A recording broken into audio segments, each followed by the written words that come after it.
Forgive me. I'm here.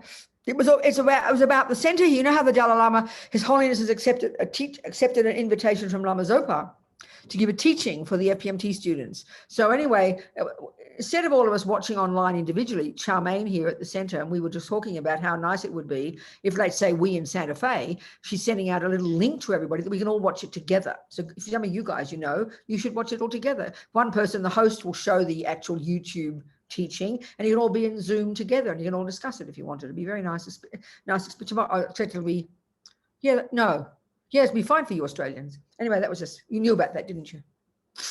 It's in the afternoon tomorrow. That's right. Yeah. Anyway, it's just a thought. We're doing that in Santa Fe. We're doing it all together. We're going to watch. So we're just sending the link out to people. Okay, let's continue. So the third way our karma arrives is, like I said, we divide all the people and sentient beings and the rats and the cockroaches and the dogs and the ants and the husbands and the ex-husbands, check it, since you're born, into two categories. This is very simple. It's almost silly. Those have been nice to us, kind to us, loving to us, generous to us, and then they change roles sometimes, and then those who've been mean to us, unkind to us, the rats. You don't like the rats, you don't like the ex-husband. They're in the enemy, the friend category and the enemy category.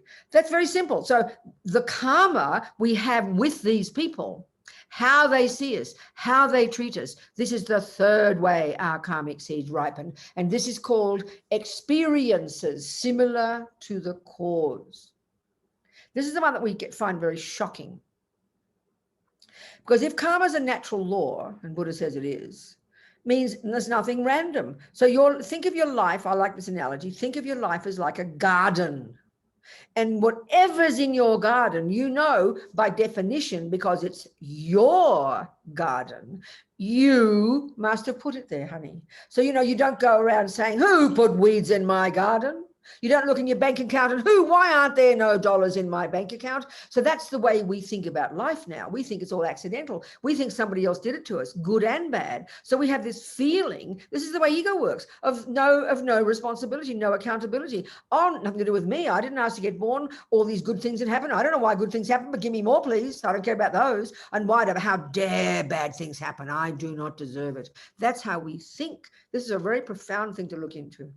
That's the view of ego grasping, and it's a complete misconception, Buddha says. It's totally based on a misconception. It's very clear. This is quite shocking to hear this, that we are responsible. The person who gives you $1 million is not accidental. It's not because you're cute. It's because you were generous in the past. The bank who doesn't give you a loan is because you stole or weren't generous in the past. What's in your garden is yours. It's a very simple example, but it takes time to think this way. It really, really does. We see everything out there as like an accident, good accidents and bad accidents. Not like that at all. This is profound. Now, the fourth one, we don't all just float in the sky, do we? We have an environment. And this is where we get the Vajrayana model now. All minds are inextricably linked to their own set of the 4 elements.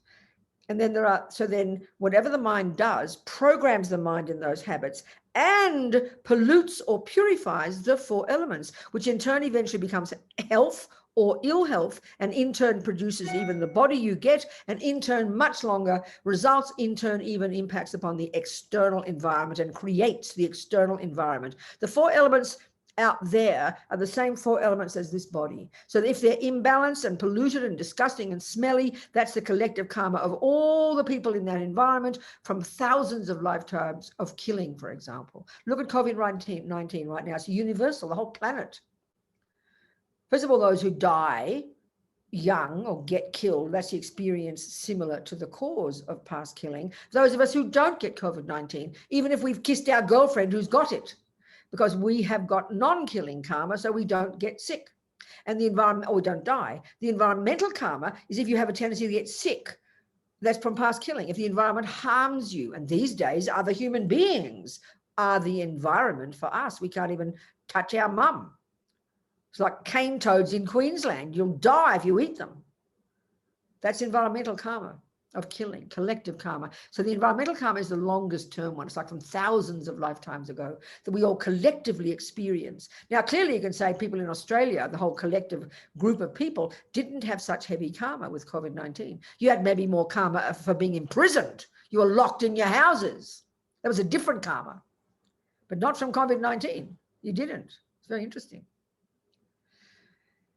So now, okay, so now if you, say you, so that we got the human body is the body that we've got. All people have got some kind of level of physicality. Animals have a body a bit like this one. We're a bit similar to animals, aren't we? It's a low level rebirth we've got these days. Eons ago, before this planet, humans had a subtle light body, another whole level of existence. But you've also got spirits, these disembodied beings, and you could argue, because this is that realm of existence is a result of incredible attachment and grasping, very, very suffering. And they're like ghosts. You can't see them, but their mind is conjoined with predominance of air energy. That's why we can't see them. But they've got a physical body, but it's air. Look at the hell beings. Their mind is conjoined with fire. There's a way of analyzing. It's very interesting. Now, if you're, as a result of a lot of virtue, you get born in a God realm, which is equivalent to heaven. It's still in samsara for the Buddha because you haven't realized emptiness yet. But because of masses of virtue, you've purified your mind and you've purified your wind energies. So you get reborn as this blissful being, God. A God, they call it. Not like capital G, but like a deva. It's still in samsara. It's like the best suburb in samsara. So your karmic appearances are blissful and radiant. You have light body, your four elements of manifesting as subtle light, which is caused by the body. All of these different methods, these realms of existence, the mind's behavior pollutes or purifies the elements, and so causes that kind of physicality. No one does it to us. So now, what is a pure land? There are trillions of beings who are Buddhas. They've become enlightened. Now, they don't need bodies. They've done the job. They're just sitting there blissing out, pervading the universe, being blissful and wise and clear and compassionate. But because they're driven by countless lifetimes of compassion, they're not going to muck around. They're going to be manifesting continuously in different bodies. So because their minds are completely pure and enlightened, they've also got their four elements conjoined with their mind. They can manifest. They're like magicians. They can manifest their mind into any shape of four elements they like. They can turn into a computer. They can manifest their four elements as a computer. That would be the Buddha. You don't see a computer, but the Buddha's mind is there manifesting a computer. The Buddha manifests dogs. The Buddha can manifest any form to benefit others. Now, that's the Nimanakaya, the emanation body. But there's another kind of body, a more subtle body, like I said before, which is all these Buddhas like Tara and Chenrezig. There's hundreds of them. And they're all manifestations of the Buddha's mind at a subtler level. That only the Arya Bodhisattvas, those who realize emptiness, the great saints, only they can cognize the Buddha at that level. And so because those deities, they're like a God realm in a sense that their bodies are made of light, but they're not just in the God realm, they're enlightened. So they manifest in different shapes and sizes. And so they have an environment in which they live in, and people with lots of merit can get born there to become a Buddha very quickly. That's a pure land. So I mentioned this, that's right, Amitabha, Lama Yeshe says in his book, Lama Zopa says in his book, is probably the only pure land of all these great Buddhas that is available to regular people. You've got to have realized emptiness or have a very high level realizations to go to the other ones. So that's a pure land. So if you want to get born in a pure land quickly on the basis of bodhicitta to get there and whiz to enlightenment, because you've got a subtle light body, you only hear teachings day and night, and you get enlightened so quickly. You don't need toilets and food and sleep and all those gross things. You don't need that. So it's a good idea. Get born there first. That's what I plan to do. I mean, let's see. You never know. I might get a dog's birth instead. I might make a mistake and go to the wrong womb, isn't it? So that's a pure land, roughly speaking. So, but karma, the one about karma. So then, why is it not recommended that you knock off your pussycat or your grandma, for that matter? It's not a moralistic issue. It's a practical one. So, okay. So when you do an action, let's say a typical negative action called killing. Buddha would call that a negative action. Why? Because it harms others. But as to whether you create negative karma or not, that's not the only thing to consider. It is to do with, so when you do the killing of somebody, a typical action of negative killing, a typical action of a killing action, which makes it negative, there have to be four things in place when you do it. The first is the object, that mouse in your kitchen. Second is your mind involved in it. And this is the crucial one. There's many things involved, but there's two things essentially here. There's intention, and not meaning good intention, but literally volition. This main state of mind that's there every second that drives everything we do. Because much of it's instinctive, we don't notice it. Intention is there every second. So intention will be, I will kill the mouse. But what comes along with that, and almost instantaneously, which is why we think they're the same thought, but there's two separate thoughts there. The second thought in this number 2, first is object, 1, object, 2, your mind involved. There's 2A is intention, and 2B is motivation, your reason. Why are you killing the mouse, Robina? Oh, disgusting mice, I hate them. That's called anger. So your intention is, I will kill the mouse. But that on its own is neither good nor bad. Intention is neither good nor bad. This is a really crucial point. It's neither virtuous nor non-virtuous. It's a bare bones, I will. What makes it negative or positive, what makes it virtuous or non-virtuous is the motivation that comes along with it. And in this case, anger. That's a typical action of killing. Look at the world, people. You don't go around killing people because you love them. You don't drop bombs on people because you love them. It's called anger. It's not complicated. The third of these 4 components that have to be in place when you do the action of killing to qualify as a complete action of killing. The third is you do the action. Well, you stand on the mouse or whatever you do to it. 3, the action. You do the action. 4, the result. Dead mouse. Roughly speaking, that's called a complete action, a typical action of negativity. Now, look at our human world. Like we looked before, we said before, let's say we've got a human body, 7 billion of us, pretty amazing. We got the human body as the fruit of one of our bank vaults of non-killing karmic seeds. But look at the human realm. Look at this world. Look at the planet. I'd say the majority of humans, including with respect, the majority of religions, say it's okay to kill. And even science, in the European culture, going back to the Christians and then the scientists going back to the Greeks, in each case, we don't value most creatures. Now, these days, people say creatures are allowed to be happy too, but we certainly don't value the rats and the cockroaches, the ones that disturb our peace. And in the Christian teaching, I was taught as a Catholic that God made them for our benefit. They don't have a soul. So there's no compunction about killing animals. These days people have some compassion for them, and so become vegetarians and things, But in general, killing is a very common behavior among humans. So it's quite shocking. Even though we've got the human body from one non-killing karma, in our next bank vault of karmic seeds, the tendency to kill is the one that tends to be stronger.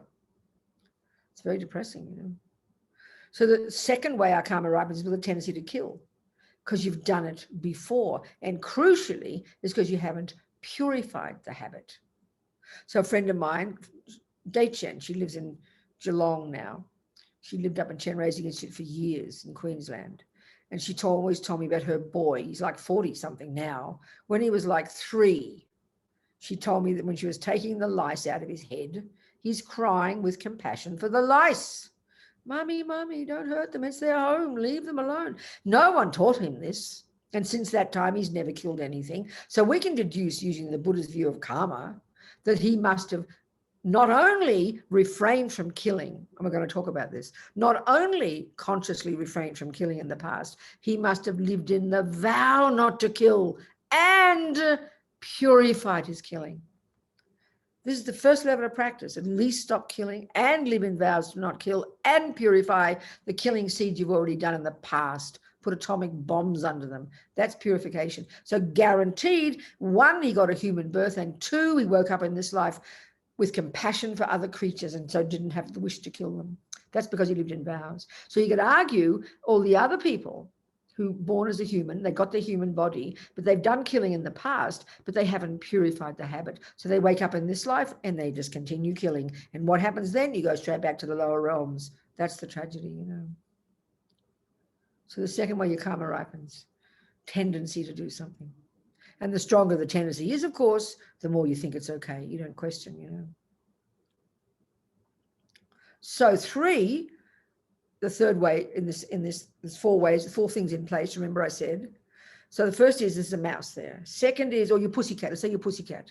We'll use another scenario for killing now.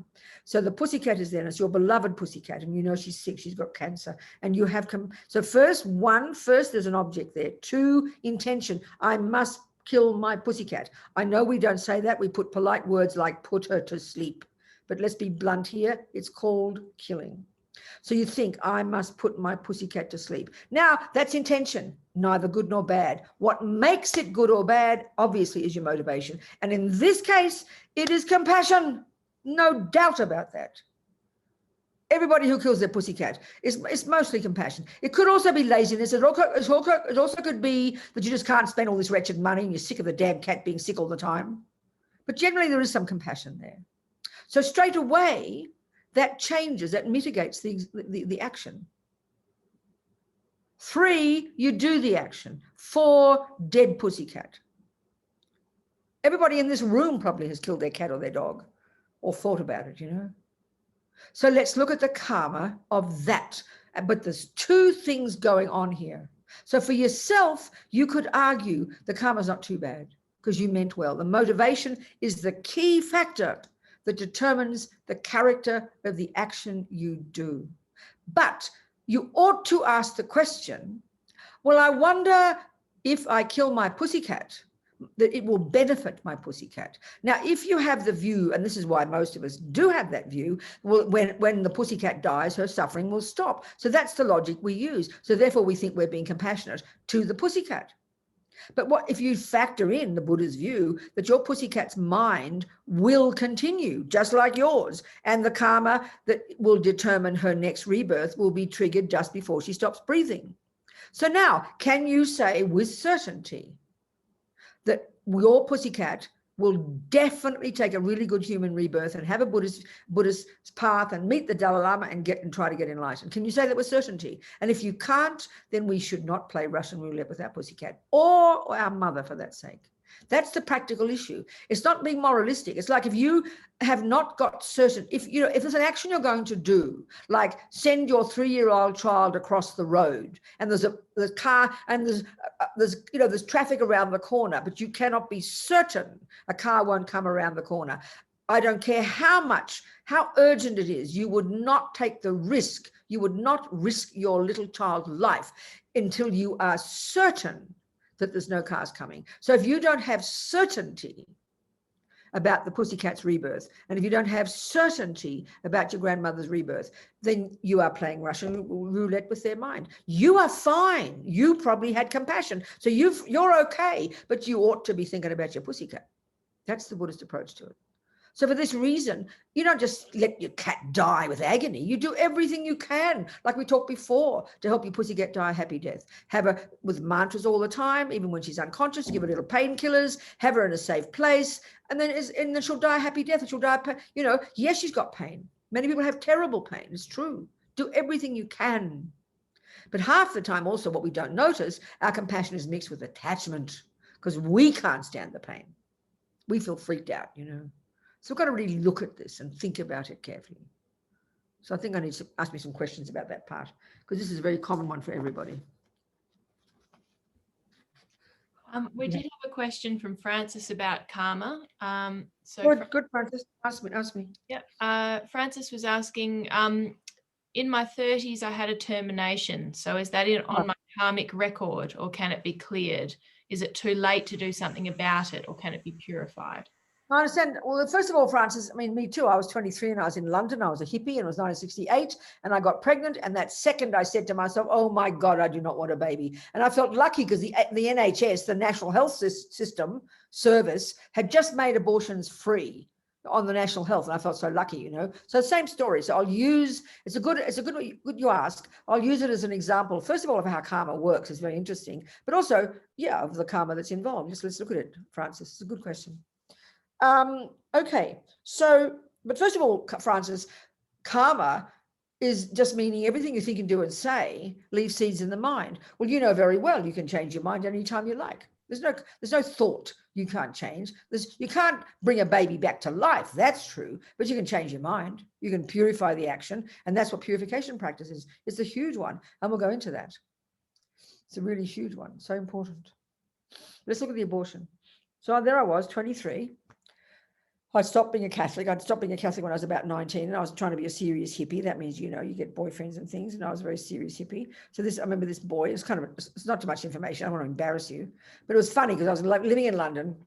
I remember I earned £13 an hour. It was in 1968. What's that noise? Jason. Mute yourself, Jason. Now someone else. Who is it? Never mind. So then, I felt I was earning £13 a week. I'll never forget. And then I met this fellow, and he was Australian. He lived in Earl's Court. I mean, old-fashioned days, and when Australians went to London, they lived in Earl's Court. It's ridiculous, So I met this fellow, and I remember he's an architect, and I remember, and his name was Rob. He's probably dead now, because I'm old. He must have been older. And I remember he earned £1 an hour. I was very impressed. I earned £13 a week. I remember that about him. That's about all I remember. And I didn't like him much, but I was a kind hippie, So anyway, all I know is I got pregnant, and this is something, by the way, very interesting. I've heard this from many women. This is incidental, but it shows how about rebirth. I've heard this from many women, not any men, but many women. That, for example, the second I was with this boy, that second I said to him, I didn't know the words. I didn't call it a sentient being. I didn't think of it as a consciousness. I stopped thinking like a Catholic, so I didn't think of it as a soul. But I knew that second I was pregnant. A friend of mine, she and her husband were staying with their mother while their house was getting built. And the daughter came round for breakfast one day and said to her mum, "Oh, I'm pregnant." And the mum said, "Oh, fantastic. When did you find out?" And the daughter said, 40 minutes ago. So in other words, this is very common that when you're actually with the boy, that's the time when the egg and sperm come together. And commonly, not always, commonly that's when the consciousness jumps in. And many women know that. She knew it, that this person, she knew she was pregnant. It's very curious, isn't it? That's what I knew. Vividly clear, vivid. It was vivid for me. So anyway, I didn't think of it as a person. I never thought it was a baby. I just knew I didn't want a baby, I knew that much. So it was very clear. Now, even this is fascinating. I've never thought, even in my whole life, to kill anything, even an ant. I never had the thought much. I might have killed some out of laziness. I never wanted to go fishing. I never had the thought to kill, but this was such a crystal clear. And this is the interesting point, that karma between us, this is the karma called experiences similar to the cause. We have a lot of history with each other. We don't just bump into strangers. There's no way. We just think everybody we meet is a stranger. There's no one in the world that you meet, and there's nothing they do to you that isn't the result of your karma together. It's natural, it's logical, absolutely logical. So I clearly had strong karma with that particular consciousness, that whoever it was, I didn't know if it was a boy or a girl, they went straight to my womb. They ran like a magnet as I hopped into bed with that boy. So they had strong karmic history with me, that person. So they got a human body. They won the lottery. They got the first kind of karma. But look at the next one. The karma between us, I never had a doubt. There was no agonizing about it. Many women agonize about it. And that's just, so it was crystal clear. So what that indicates is this person had very strong karma to be killed.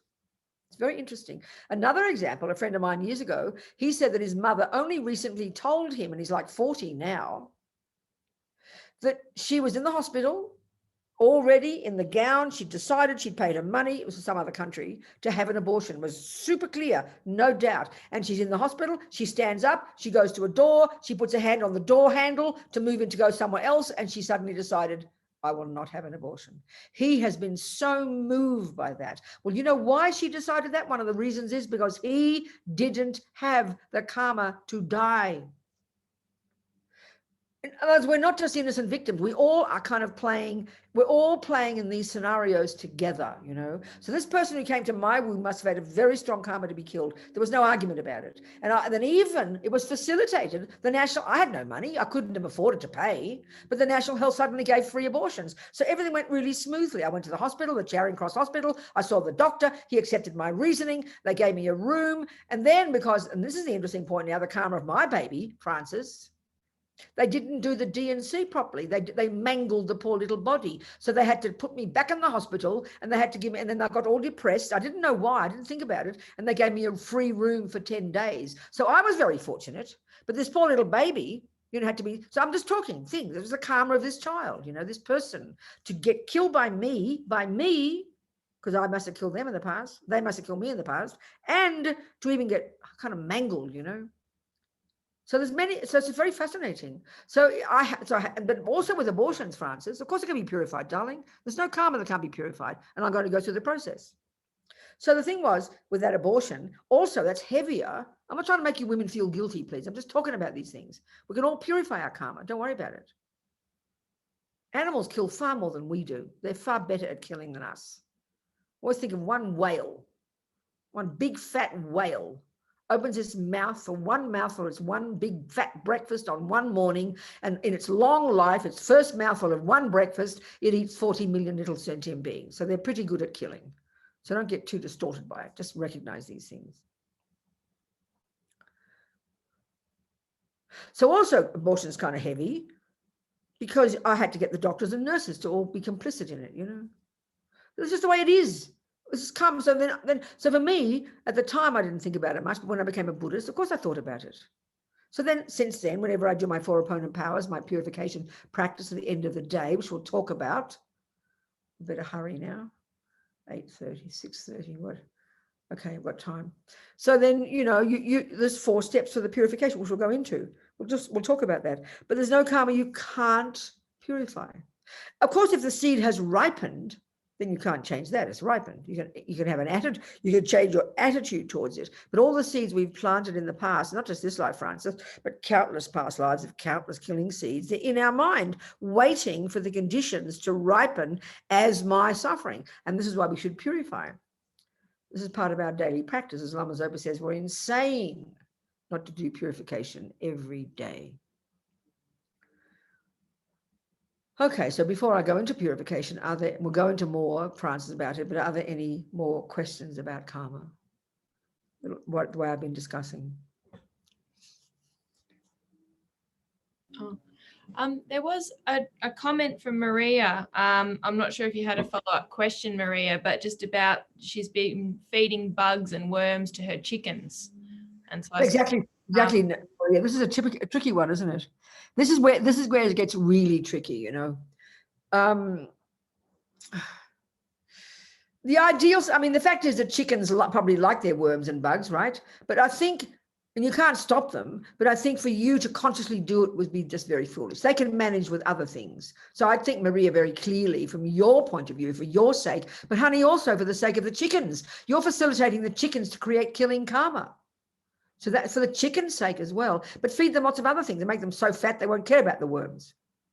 So try not to feed them living beings. And with chickens it's easy, but like what if you got a pet snake? They've got to eat their big fat live mice. It's kind of a difficult one. They won't eat a dead mouse. They won't eat a dead mouse. They want to kill the damn thing.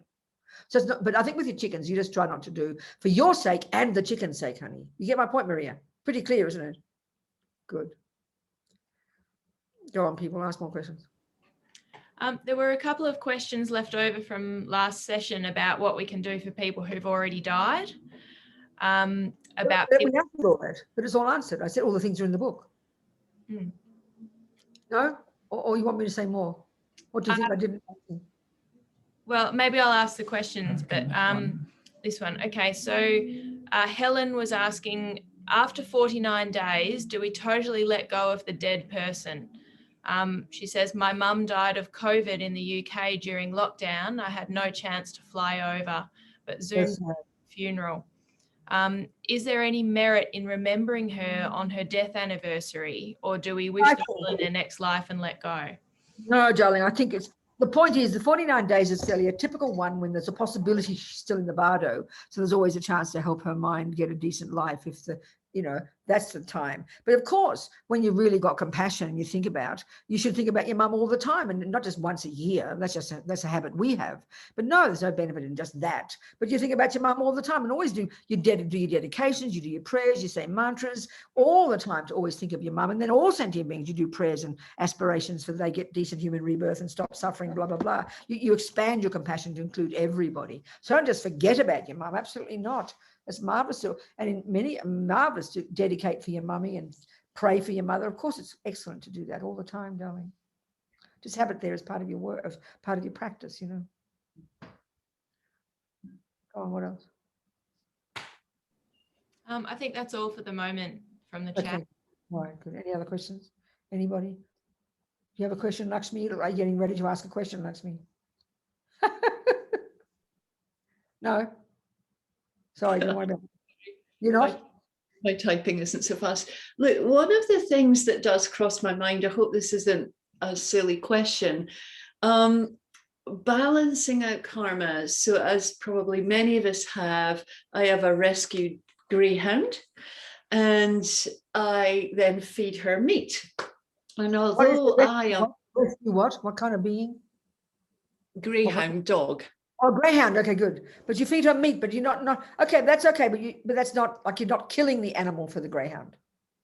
Yeah, but I just wondered about is there any karmic connection in terms of creating an industry that produces dog meat? Of course, it's a really big one. We should look into that. I will look into that. I thought we did that yesterday, but that's obviously another center. I will discuss this in depth, Lakshmi. There's lots of things to think about. It's not as simple as we think. There's lots of things to think about. So I will definitely answer it in a second. Okay, I will do. Yeah. I want to talk about that, and I want to try out purification. They're the two things I want to talk about. So any other questions meanwhile, just in case, about what I just said? Or Pure Lands, for example, or something like that. No? Okay, good. Let's talk about meat eating. This is a big issue. Okay. Okay, so now let's just take the Buddhist view. It's much bigger than merely eating or not eating meat. This is the key point that seems to me, if we really think it through, Lakshmi. Of course, you know, there's a massive issue in our world, you know, and the whole world we divide into vegetarians or meat eaters. You know, we talk about it like this, and it's a very volatile topic, and it's very political, and it's very passionate.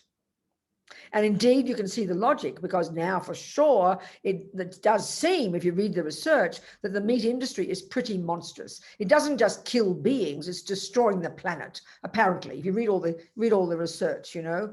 But not to mention, so it does indeed cause unbelievable suffering to sentient beings, and the industry is monstrous, and it's destroying the planet. So there's lots of reasons to try and change. Do you understand? So more than even just the killing, it seems like this is what you read about. So that's definitely a real issue.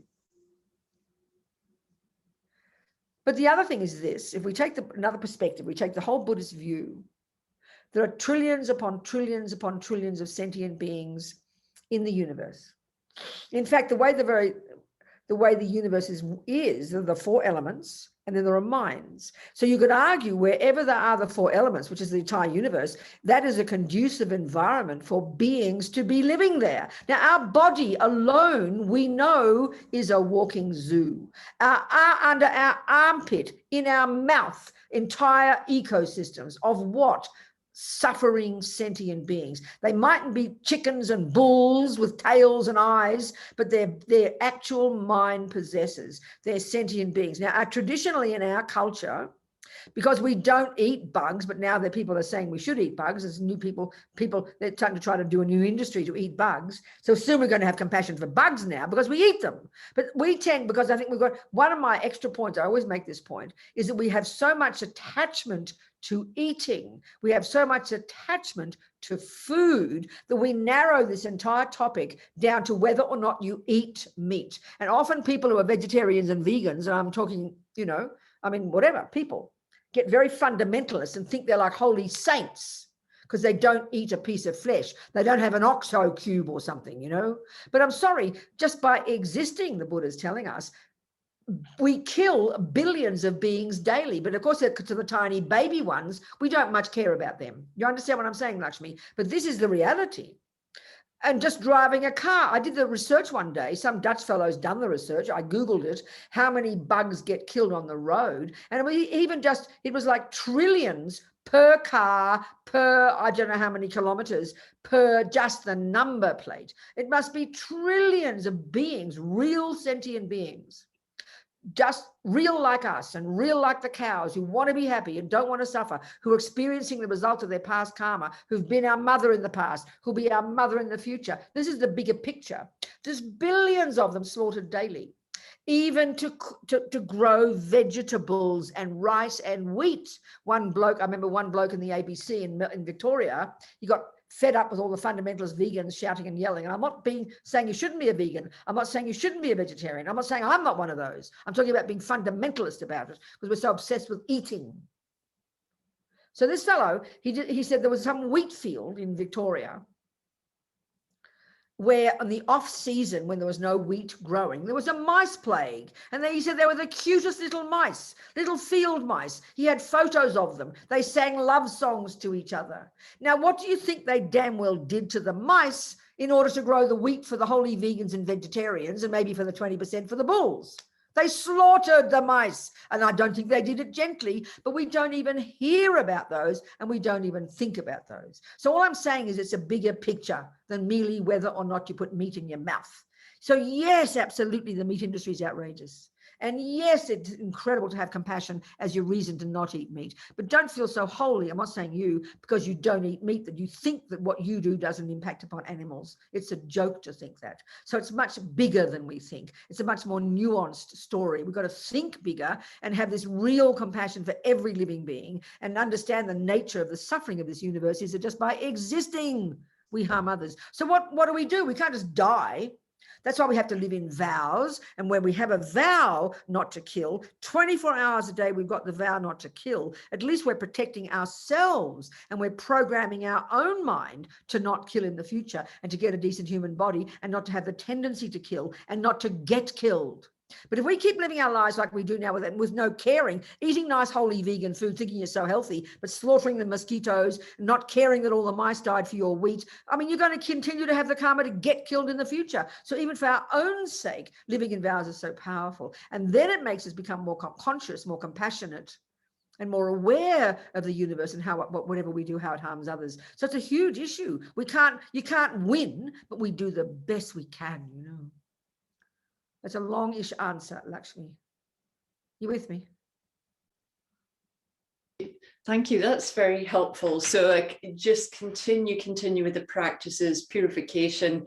It sounds like it's just the suffering of suffering. It is the suffering of suffering, definitely, but we do what we can to become conscious and avoid, and as much as we can, avoid harming sentient beings, avoid doing actions that will harm sentient beings. So even from that perspective, then you think, well, should I eat meat or shouldn't I eat meat? And we say, I think ego tries to get off the hook. I'm not saying you now. We try to make it very simple. And then we feel guilty, and then we give a reason, oh, it's not my fault. We've got to be accountable. We've got to realize just by existing, we harm countless sentient beings. So what I'm getting at, so it all depends. Now, again, also another whole factor when it comes to meat. Yes, the meat industry is a monstrous industry. That's always a given. I keep repeating it. I'm not discussing that now. But there's other things involved here that we do not think about. That is, you know, the karma, like the baby who came to my womb. They had the karma to be killed, crystal clear, and everything went smoothly. Nothing hindered that killing. That's due to their karma. So that's exactly the same here. Billions of people, from having killed in the past, or from facilitating killing and not caring about all the bugs and not caring about the little field mice in the wheat field or whatever, we're unconscious. We're totally unconscious of all these beings. So we are responsible just by existing for the countless deaths of countless beings. So what do you think of the karma of that? Well, we will get killed in the future. So one of the things is, if you've got strong karma from having killed in the past, one way or another, then you're going to be born, guess what, as a chicken in a chicken factory, as a pig in a pig factory, as a fish in a pond where they catch fish. So the karma of the beings to be killed is one of the major causes of why they get killed.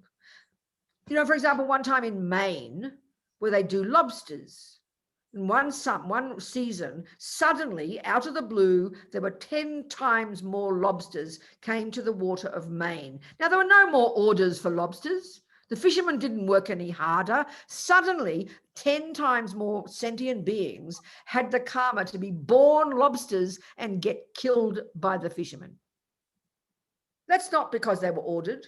It's karma that drives so much. So none of this means, oh, well, then it doesn't matter. It's just explaining all the dynamics of what's involved in, you know, who dies when, what, at whose hands. So the very first thing we can do is at least protect our own selves from wanting to kill, from wanting to harm. So 1, live in vows, and then 2, purify your karma. At least you can ensure that you will at least stop having future suffering of being reborn in the lower realms. At least you'll get reborn with no tendency to kill, and at least you won't get killed. And then you can continue on your path and develop compassion for everybody. There's no other choice, you know. We just got to become conscious is the bigger one. Not just be so simplistic, oh, I don't eat meat and I do eat meat. Not like that. There's so many variations of it, you know. We've got to be so skillful, so wise. I mean, frankly, I would say, as you know, if I were a vegetarian, if let's say as a vegetarian, you know, and I go to my grandma and she offers me a lamb chop, and she's poor and she worked hard to cook the lamb chop, and I sit there on my hoity-toity, oh, I don't eat meat, Grandma. Excuse me, shut your mouth and eat the meat. You're not gonna die. But we get so fundamentalist, we won't even eat an oxo cube. It's ridiculous. Meanwhile, you eat the wheat where the mice were slaughtered, but you won't eat the oxo cube. It's just not rational, in my opinion. But it's not rational about it, in my opinion. I'm not being Buddhist here. I'm giving you my opinion, because we don't analyze the whole situation, the big picture. You know, it becomes very much attachment. In other words, we're obsessed about it sometimes. I'm not saying everybody, but for sure some. Well, the other one is too. Let's say, you know, like a friend of mine, one lama of mine, and his attendant offered a dinner, offered a meal. So the person offered meat. And the attendant said, oh, I don't eat meat. And the lama turned to the attendant and said, you eat that food. So there's more to it than whether you put meat in your mouth. It's being generous to people. It's being compassionate. It's being grateful. There's more to it, you know. There's more to it than merely that. Yeah. And the fact is, if you do eat, you know, serve meat for your, you know, try not to, I mean, at least don't go and kill the bull. Because also that's the reason. It's not as if you're trying to get off the hook and think, oh, well, someone else can kill it for me. No. It's because you don't want to create negative karma, and karma is intend. I will kill the bull because why? Because I'm attached to food, so I can feed it to my nice dog. That's called heavy duty killing. But if there's a piece of meat around and the animal's dead, you have compassion. You recognize it was an animal. You have compassion. You can even blow on the meat, and the mantra will bless the consciousness of wherever that being was once. So there's a million ways of looking at it. It's not fundamentalist. It's not straightforward. It's not black and white. It demands we become conscious. You with me, everybody, people? It's just my way of talking about it. But try not to try not to go, oh, it's not my fault, I can't help it. That's childish. Everything we do, we create karma. So we've got to be conscious, you know, based on compassion and wisdom. What else, people? 10:02. What time are we going? How are we going here? 1. What time? What have we got now? 50 minutes. How much? 50 minutes. 15 or 50? 50. I see. Okay. Okay. Any other questions, people? Then we'll talk about purification. No? Okay. Let's talk about purification. Okay. Okay. So karma just is this word shorthand for the law of cause and effect. And because it's a law of cause and effect, it means everything's impermanent. Nothing can't change. This is very consoling, very encouraging. I know with my friends in prison, you know, who kill people, let's say, got totally depressed and hopeless. I'm evil, I'm bad, I'll go to hell, and just become hopeless, you know. So to hear about the teachings of karma, yes, you did kill. And the person who got killed was part of the deal. Not to say that's their fault, you don't talk like that, but you're in this scenario together, you know.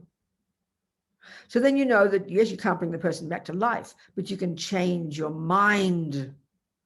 That's what you're doing. So the purification practice is got 4 steps, and it's always easy to remember them as the 4 R's.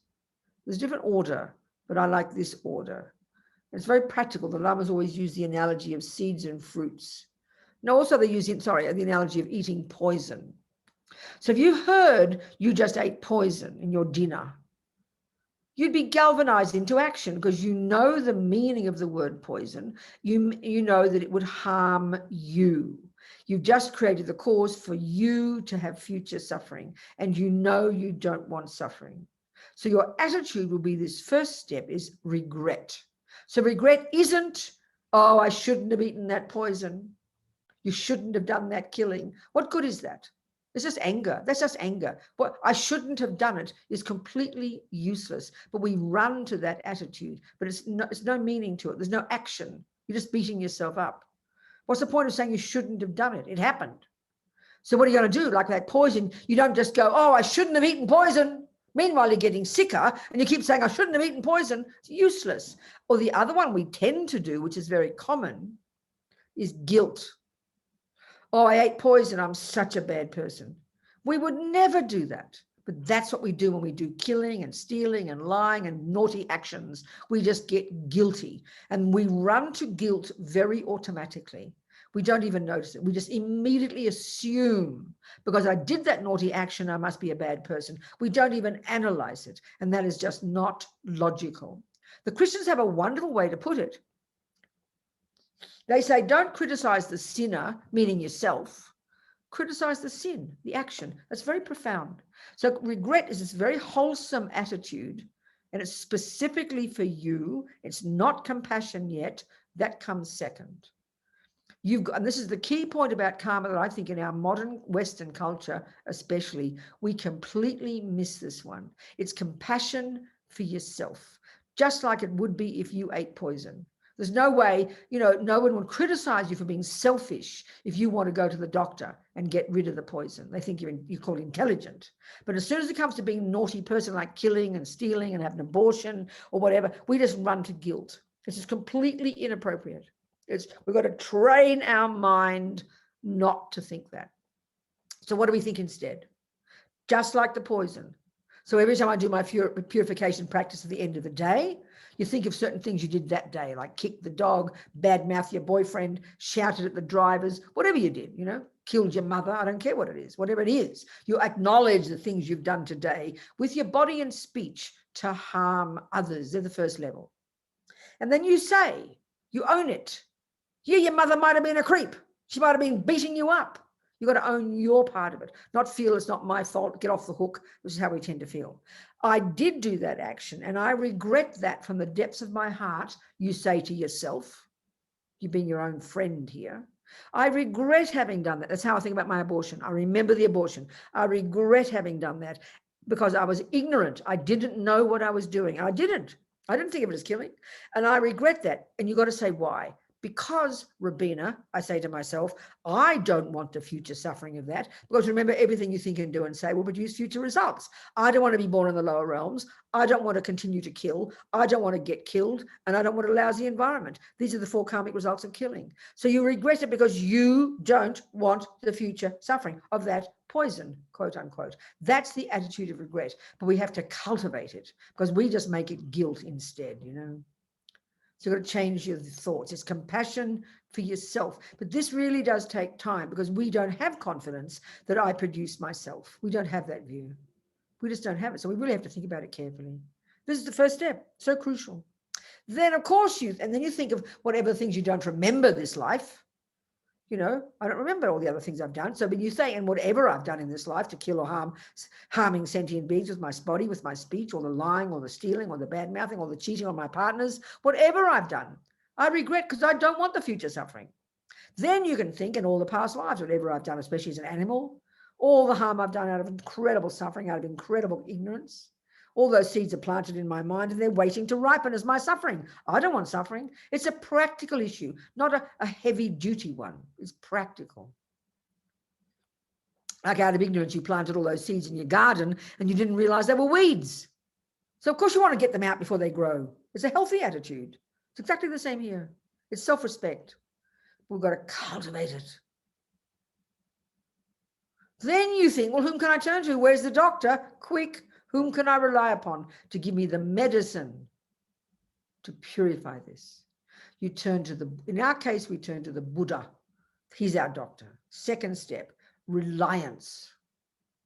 So here in the second step, you do, if you do this as a meditation, you'd visualize a particular aspect of the Buddha from the tantric point of view, Vajrasattva, above your crown. You visualize, and you can say a prayer of refuge, but just delight. I delight. Wow, amazing. I'm so happy I've got a doctor whose medicine I trust. And that's the relationship here. It's very different. If I had faith in God, I would turn to God, but the difference is this. This is a crucial point. If I'm a Christian, God created me, and as my priest friend told me, I always quote this, my Jesuit priest friend, I asked him, by definition, what is a sin? He said, by definition, a sin is doing what God said not to do. Now, that's appropriate if you have that view, but Buddha is not a creator. That's like, for the Buddha, that's like going to the doctor and you beg her and you have to get her to forgive you for smoking so that so she can stop you from getting cancer. That's fine. That's the Christian view. God's forgiveness is what purifies you, not here. It's marvelous to be forgiven, or it's marvelous to forgive, but in terms of the Buddha, he would forgive you. He's a nice guy, but it's not the point. You rely upon the doctor. Your doctor, of course, will forgive you for smoking, but that won't stop you from getting cancer because you've got to do something about it. That's the same here. So you turn to the Buddha. You delight you've got a doctor, the Buddha, the guru, whom you can use, whom you can rely upon, whose medicines, whose practices you can do to purify yourself. The second part of the step, reliance, is now you think of compassion for those you've harmed. They say we rely upon all the suffering sentient beings. We need to have compassion now. The first step's like compassion for ourselves. This is compassion for those we've harmed. Then I think of the baby. I think of that sentient being who, due to their own karma in God knows what lifetime, created the cause to come to my womb and then get killed and get mangled and have to have it be dragged out again. So I have compassion for that person, and I've facilitated that. So I have such compassion for that person I harmed. Then I have compassion for anybody else I've harmed. And then if you're brave enough, you have compassion for those who've harmed you. That's powerful. Why? Because they will suffer in the future for the harm they've done to you. So that's compassion, so powerful. Third step, you take the remedy. So here you do this visualization of Buddha and you recite his mantra, and you're just using your creative imagination. So we tend to think, oh, that's just the mind, it doesn't matter. But every thought you have is what changes you. As Lama Yeshe says, we create negativity with our mind. So we purify it by creating positivity with our mind. So you visualize the nectar coming, you visualize, say, the mantra, you want to purify. That is what purifies you. What else is there but your mind? We tend to think, oh, I've done all the purification, I'm still bad. That's ridiculous. You purify yourself. That's the point. The fourth step, resolve to change. You're going to make a decision, and you maybe, if you've got a vow to not kill, you reiterate your vow. I will never kill. I will never steal. I will never lie. And if you say it every day, it's like you're doing push-ups. You're making it stronger. You're digging this groove in your mind, And then, of course, you don't lie to yourself, as Lama Zopa says, and you don't say, I will never do badmouth my boyfriend if it's your favorite habit. So you make a decision to yourself, make a few decisions. I won't do it for 10 hours. I won't do it for a day. I won't do it for a month. You be very precise. And these 4 steps are, I put it this way, that's a really serious psychological process you're going through, not just some religious thing. And you do it very sincerely, and you're talking to yourself. You're becoming your own friend. That's how I think of this practice, So there's nothing we can't purify. That's it. Okay, Francis, clear? Good, darling. Any questions? Good, sweetheart. Robina, just in regards to our karmic connections, particularly with those who have harmed us. So I've got behind me 2 abusive ex-husbands. So yeah, it's joyful. But so what I'm thinking in regards to that, then obviously my karmic connection to them at some point, along the way, we've had some connection where maybe I might have abused them. And they've not might have. No, not even might have. So it's an exact cause and consequence. Yeah, but no, it is like, I mean, karma, if it's a natural, think about any natural law. We've got to be able to see the logic in it, don't we? It's got to be inbuilt. So seeds and fruits, once you understand a seed, when you see that result, it's not a random idea. It's quite specific. So any law of cause and effect is quite specific. That's the point here. It's quite specific. In other words, you don't know exactly when and how you abused, but it's not as if one punch equals one punch. But abusive behavior with the body will bring back abusive behavior. But I mean, maybe too, sometimes a relationship with a man, like in your case, could be where you kind of get terrorized or kind of imprisoned almost, or belittled. That's due to pride, for example. That wouldn't be due to violence. So it's if you look at the character of the experience, that's the kind of action we would have done. Exactly the same with our positive actions, Pia. If people are always generous with you, that tells you you've got incredible generosity karma. If people never believe your words, that shows you've got lying karma. So the experience tells us the character of the karma we must have created. And karma's pretty personal, honey. It can't be random. Yeah. And is it now exhausted? So is that connection with those two sentient beings has that now exhausted itself and ended itself and that's it? Or it can be like, sometimes this karma just runs out. It doesn't have to even be negative. Like one day you wake up and you just say, we're finished with each other, baby, goodbye, and there's no animosity. But if it's something like this, but if you harbor lots of anger and resentment, then it has not finished. You've got to finish. You can't guarantee they'll finish their part, but you've got to finish your part. So when you do meet again, it'll be water off a duck's back for you. It'll be a completely different experience. That's what we've got to purify. Thank you. Yes. So, I mean, I have tried to extend that right. all of compassion to those that have caused harm, and they are included in that sphere, obviously. Exactly. And so that is then helpful in breaking that connection. Absolutely. For us, we can't guarantee the other person will change. Okay. We can do everything in our power to do our change and even to have real compassion. Absolutely, Pia. We can. Oh, that's yeah, exactly. Thank you. Continue. Yeah, good. Yes. What else, people? That's why I always tell that story about these two young Tibetan nuns in 2003 I always tell this story, when I was working for the prison project in San Francisco, and Richard Gere invited some former prisoners to New York, and he invited the Dalai Lama, and he invited these 20 former prisoners, all of whom had done some kind of meditation in prison. We were going to do some collaborating, but we didn't in the end. So anyway, I was invited as well with some other people who worked with people in prison. So it was very powerful. And this is also about karma. I'll talk a bit more about it. About karma for sure. And it was a very moving day. There's some black, white, Puerto Rican, Mexican, male, female people all talking about their experiences and their suffering. And then he also invited two young Tibetan nuns who'd been sexually abused and tortured in prison in Tibet, But what was clear to the Americans was these young women, if you wanted to quantify suffering, there probably was worse than everybody else's. But also it was clear they weren't angry. And this is a very interesting discussion. In our culture, we think anger is a really good, healthy response to something, especially when it's injustice. And there's not a lie about that. I mean, Martin Luther King said it's good to be angry. He meant it's good to see the problems. It's good to find fault. But then you say, what can I do to help? Whereas we go, look at the problem, and then we shout and yell and try to blame. That part's the anger part. Seeing fault is not anger. That's just called practical. That's called wisdom. So these young women, they weren't angry. They weren't shouting. They weren't freaked out. They weren't having mental breakdowns. They weren't having ADID, or not that one. What's the other one? PTSD or something. They didn't have such things. Because why? Because they have the view of karma. That's in the bones of their being since they're like born. Karma's been in the Asian world for a good 5,000 years, 4,000 years. It's in the way that we in the West take for granted materialism. They take karma for granted. It's just how they see the world. So I remember the Dalai Lama telling us, saying that he's really sad that these days more and more Tibetans are getting angry. So this is the point, because they're giving up the view of Buddhism, giving up and getting anger. So what is anger? Analyze the philosophy of anger. What does anger say? Why we go mad, like I can tell some experiences of people in American prisons who've been abused and have been falsely accused of murder, who literally go mad in prison.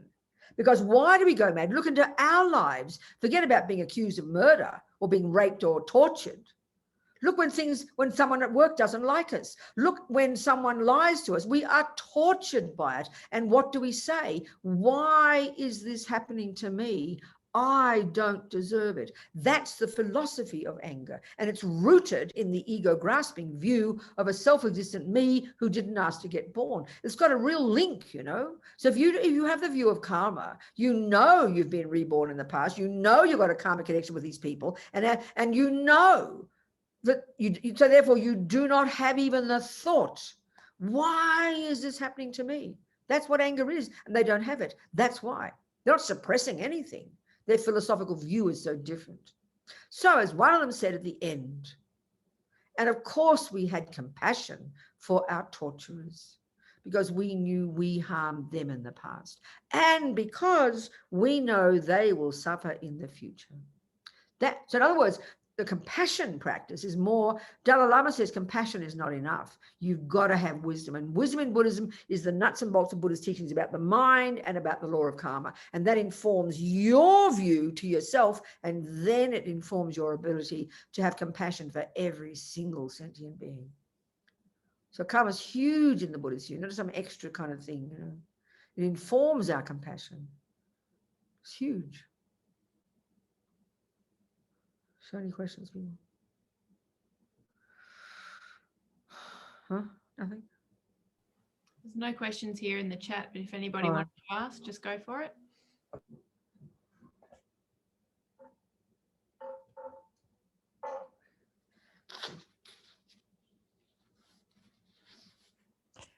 So, Robina, could I ask you about purification? Yes, Helen. If how do you know when it's worked? I mean, is it something that, I know we do it every night. We're doing it for the 24 hours previous to the purification, or say if we have a feeling of regret that for a past action that we can't shake, do we keep purifying until the regret goes? I mean, I understand your point, darling. My feeling is it's a process. It's not magic overnight. So if, let's say, you are highly realized, like say you've got high realizations, and then you have such one day with your high realizations because you realize emptiness or whatever, or not even realize emptiness, but even got enormous compassion, and you have incredible regret at some point, and you have incredible purification, you could argue you probably hugely put atomic bombs under that, in a dramatic way. So it's the strength of your mind that's involved in these 4 steps is the degree to which you purify. But finally, Helen, it's only when you've cut the root of ego grasping by realizing emptiness, that's when you cut them. They never are cut. That's why if you're in the peak of samsara and you're in the God realms, or even in the formless realm, as the Hindus call it, you've completely subdued all your delusions. You're no longer in the lower realms. You're in the subtler state. You're not even creating negative karma, but you haven't realized emptiness. The karma will run out and you go back down to the lower realms again. So until you've realized karma, they will not stop. But you're radically changing them. You're putting atomic bombs under them every day. You're removing, you're not pulling out the seeds, but you're removing the weeds. You're putting an atomic bomb under so you can start to grow the good things, which can then weaken. And the more you grow the good things, that weakens the negative ones. The more you regret the negative ones, that weakens the negative ones. And they keep getting weaker and weaker, and your virtue gets stronger and stronger. It's an incremental process. Right. And then eventually you realize emptiness. You've cut the root of all of them. You still got more work to do, but you can't go back after that. So it's a gradual incremental process. Right. And it's the strength of your mind. As Lama Zopa says, purification is, Lama Yeshe said, the strength, the power, these 4 opponent powers, the purification is the power of your regret, which is your mind, the power of your compassion and refuge, the power of your determination, of your purification, of your medicine, and the power of your regret, resolution or resolve. So it's your mind. If you just do it, it's like you're chopping down a tree. If you do one little whack, there's nothing will change. But if you whack it really hard, you start to weaken it even more. It's the strength of our mind that what purifies. This is the point, Helen. And it's gradual, incremental, and you're just developing new habits, darling. Right. And Lama Zopa says it's like 1, living in vows, and 2, purifying. These are the brilliant tools without which we cannot change much. Mm. Do you understand? It's like Yes, keeping yeah. ahead of the game, basically, keeping the Yeah. weeds. We know with gardens, especially if you're living in the tropics, if you wait a week, you're going to be having plants coming up your floor. You've got to keep at it every day, and you're weakening them. And when you weaken the tendencies, you're strengthening the good tendencies. So it's more than just one little thing at a time. Mm. Mm. Makes sense, That doesn't makes it? lots of sense. Thank you. Yes. Good, Helen. Thanks, darling. That's an important question. All right, you people, what else? I always finish early. I don't want to cheat you or anything, but I think we've covered everything. Come on.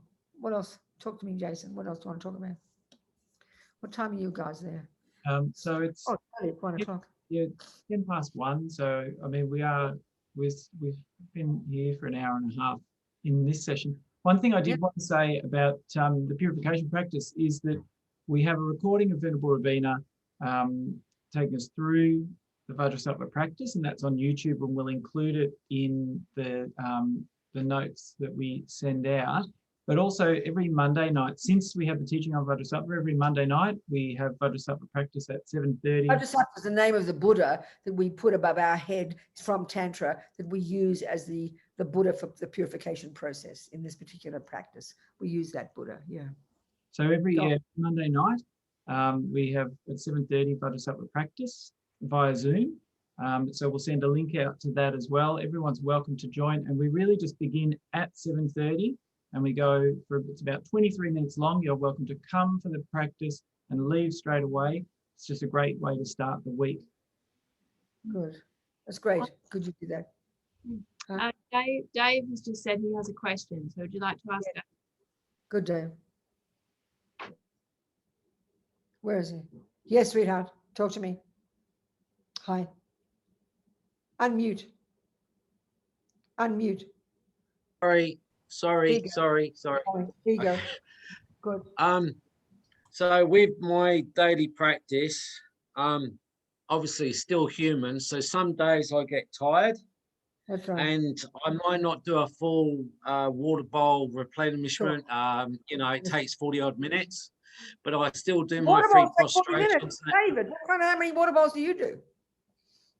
Well, I have all the lights and they're all recharged batteries because they're My God. LCDs. And by the time I walk around and do everything, it takes 40 minutes, You do it every morning. So, you do it every morning. well, once a day. I do it in the evening because I have to go to work at 6 and I just know it won't happen. So I do it in. Wonderful. But I still get up and do the 3 prostrations, the incense, and say my 5 minutes worth. So that's my offering. Good, My question is, yeah. like when you're trying to go for a gold medal or lose weight, should I push myself to do every day the full water bowls, or should I just be grateful that I understand. So I need to ask you a question first, David. Have you formally taken refuge? Yes, you're my Well, guru. darling, you committed to do offerings every day. So you've got to look at what Okay. you're committed to do. If you don't have any commitment, you do what you can. But it's really good to know, don't do more than you're committed. Sometimes people will watch their breath for 1 hour, but not keep their commitments. It's ridiculous. If you've got commitments, if you've taken refuge, you're committed to do offerings every day. And the water bowls isn't the only way you can do offerings. You can also keep that by just offering an apple. You don't have to do all the drama. You can do it shorter if you like. You're committed to make offerings. You're committed to take refuge morning and night. You're committed to be nice to people. You're committed to do a bit of study. You're committed to honor the 3 jewels, etc., etc. There's half a dozen things. If you're keeping your commitments, David, that's what counts. But then it's like anything, you know yourself. You do your commitments. That's important. You keep your word of honor with your teachers, your Buddha. But the other one is, everything is a question of how much you want to be committed to doing what you're doing. If you want to become like Federer, you know very well you've got to sacrifice 17 other things to practice 8-10 hours a day. If you want to, and those of us who, some people, most of us won't be that way. Most of us won't go to the mountains and give up sex, drugs, and rock and roll, but some do. It's up to what we can do. And then because we know we're busy in our lives, David, we've got to be very, very skillful in choosing the most powerful practices to create the most amounts of virtue and to do the purification. So, even though you're not committed to do purification, I would say it is vital that you do that every single night, even for 5 minutes, David.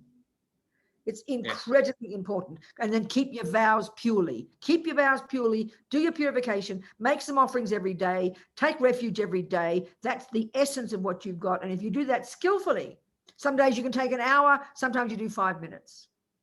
But just be wise, you know, be wise, David. Yeah. And then see the benefits of it. I mean, we all know ourselves, if you see the benefits of something, if you know there are benefits, you will do it. So you've got to think of the benefits, not just to be a good boy. Think of the benefits to you. Then you'll do it. And you make your decisions. You understand? Yes. Yes. Thank Good. you. All right, darling. Good. What else, people? I That'll think do. Maria, We're finished. Huh? Maria had a question. Oh, Maria? good, Maria. Talk to me, sweetheart. Unmute. Yes. So I have a family that's very negative and always talking about people and, you know, making comments. And it's very difficult to have a conversation with my niece's engagement party last night. And, you know, and there it all was, everything, the whole thing. And sometimes I can't even have a conversation with them if I don't get involved in it. Sure, exactly. I understand that. It's very difficult. It must be very difficult, Maria. And sometimes I find I just get involved because that's what's expected. I know, darling, I understand. But that's why you've got to be so conscious. So first of all, are they like you live near your family, do you? You live near your family. I'm what my friend Kathy calls PPD, preferred parental distance. Okay. So then I'm how about often an hour away. So how often a week or a day or a month do you see your family? How often? I see them probably once a week or once every 2 weeks. And you make a decision to, so my feeling is this. I know exactly what you're talking, Maria. So the thing is, you try to decide, you decide, okay, I mean, how long do you stay when you go? Well, I stayed at my sister's place last night because the engagement party went quite late. Oh, of course. It would have been late, yeah. So I think you just got to decide in advance. You know exactly what you're getting in for, but you know they're your family. You know it's good. So think of from their sake, it's good to have a connection with you. And then you can be quietly and subtly a good example. You don't have to be like Pollyanna, but at some point, they might just think you're agreeing with them, but there is a way of being with people without agreeing with them. There really is. And they'll just in the end think Maria's a lovely person. And they, of course, they'll think that you agree with everything they say. You can't stop that, but you've got to decide in advance. This is my advice. One, you decide in advance. You know you're going to go. You decide you're going to go there for their sake. You be there for them and exactly whatever they want. Let them do it and have zero resistance and just try to have compassion and be friendly, chatty Maria. And then you say, goodbye, mum. See you next week. And once you do that, you'll get less stress. But the other one is, and may I suggest, you try not to talk about them when you're not there. And then you won't have so much stress at all. Make a decision you don't talk about them because that's just adds the negativity, adds up the resistance. You will find that you'll feel quite different when you start to do those two things. That's my advice. That is the biggest issue because they'll all sit and talk about, you know, so-and-so, and then they'll talk about so-and-so.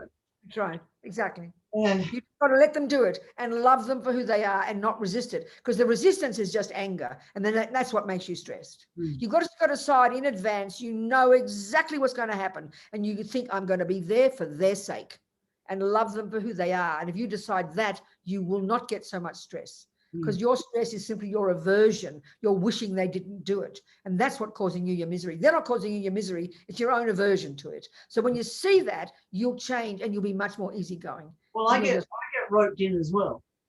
I know, but you've got to be skillful. That's my point. You've got to be skillful in what you say and how you say it. Yeah. You just got to be skillful, darling. Yeah. You've got to be, that's your decision to be skillful. And they're not going to notice your view. They're all busy saying their own views. Yeah. There's a way of doing it. It's What? a lifetime habit. It's a what? It's a lifetime habit. Yeah, darling, of course, families are very like minefields. Yeah. But I think decide in advance, though. You know what's going to happen and you're just going to accept that whatever happens, happens, and you're there for their sake and love them for who they are. And then second, don't talk about them so much behind their backs. I promise you, you'll find a difference in your own self if you do that. I promise you. Thank you. All right, darling. That'll do, people. We're done. There's And if we can, what? one What happened? quick final question, Venerable What's Robina, that? from Daryl. Daryl's asking, is it possible to take refuge online, and would you offer refuge vows online? I see. Well, yeah, of course. I mean, yes, of course I would do that if a person wanted to do that. Have we ever done the refuge teachings in this group? We have. Yes, we have. Yeah. You've got the tape of it? Video. In person last time. No, we've got, we have got, we may have some video. You didn't video the last teachings about refuge, in other words. We did video it, but we haven't put that onto our YouTube channel. Oh, But okay, so you've got the video then. we'll have the video. Yeah. We'll Well, have- I would suggest, Daryl, I would suggest that you have a particular class, you use those teachings, Daryl can come to those teachings and you discuss it and let him hear the teachings, and then you'll hear all the things that I say, not the refuge ceremony itself, but the teachings about it. It's important you do a little group for that, but Daryl can come to that. And then if Daryl wants it you've got to choose who you want it with. And if you've decided you want it with me, you've thought about that, you've got to be ready and know that you've got to commit, you make a relationship with that person. You learn to try to see them as the Buddha. So you've got to be clear who you're choosing. If you feel confident about that, you've heard the teachings, and then we can certainly do it online. Absolutely. Maybe we'll do it as part of the group next time we do a teaching or something. If you'd like that, you too. Certainly, Daryl, absolutely. Okay. Thank you. Thank you. All right, sweethearts. So then what are you going to, we'll do the dedication at the end. Do you have something to say, Jason? So we would like to make a small offering. And that's from all the attendees. We say thank you so much for these teachings. And we will send that through. And we would really wish for you to quickly get well and to remain for a very long time, very healthy, and continue to teach until samsara ends. And please return to teach us specifically here online, and then one day in person. Nothing. No worries. I can't guarantee about the life one. I can bully death to be quiet for a while, I suppose, but we'll see what happens. And I can't wait to get back to Melbourne. I'm missing usually these days, it's usually every year I go back to Melbourne and see my family, but I haven't been now for quite a while. So I hope to get back to Melbourne soon, definitely. So thank you, all you darling people, so kind. Thank you. Thank you so much, everybody. Thank you, thank you, thank you, thank you. And thank you, that's all I can say. So Jang Chub Sem Chog Rinpoche. We'll just sing the prayers together. Yeah, there you go. I'll say the words in Tibetan and English and then think the thought. So this first one is, may bodhicitta, this amazing aspiration to benefit others, may it grow and grow and grow in the hearts of all. Jang Chub Sem Chog Rinpoche, Ma Ke Panam Ke Gu Chig. Okay, the next one. Next one. There you go. No. Oh, yeah, there you go. Yeah. So Jang Chub Sem Chog Rinpoche, Ma Ke Panam Ke Gu Chig. Ke Pa Nyam Pa Me Pa Ya, Gong Ne Gong Du. May the precious supreme bodhicitta, this amazing aspiration to only benefit others, may not yet born in the minds of others, may it arise, and may that has arisen in the mind, may it not decline. And then the other one above, go back again. This is so-called dedication. What all this means is this. In the beginning, we decided we'd listen to these teachings. Why? So we can become a Buddha, so we can benefit others. So dedication, you're thinking, well, what was that action I just did? I listened to all these teachings. Why did I do it? So I can be a benefit to sentient beings and become a Buddha. So then you remember at the end of the dedication, that's why you sowed all those seeds. So you think, because of this, may I become a Buddha, just like I'm motivated, so I can lead all sentient beings to enlightenment. It's reminding yourself, that's all, of what you just did. That's it. Marvelous. And may all our holy lamas live long. Okay. Maybe Lama Zopa, Dalai Lama, live long. And there's this marvelous teaching. If you want to go to it tomorrow, you can just go on YouTube. It's whatever the time is, 9 o'clock. I think 9 a.m. in Indian time, a 90-minute teaching on emptiness. This lovely text. His Holiness has agreed to teach it. It's 9 o'clock tomorrow. And it'll be online. You can listen to it later. 2:30 Melbourne time. 2:30 Melbourne time. Wonderful. 90-minute teaching. Okay, precious ones. That's it. We're done. We What are you would doing? like to offer your long life prayer, Venerable Robina. Okay, fine. So you say that prayer. This is something Lama Zopa wrote a few years ago. Somebody requested, apparently. So Rinpoche very kindly wrote this.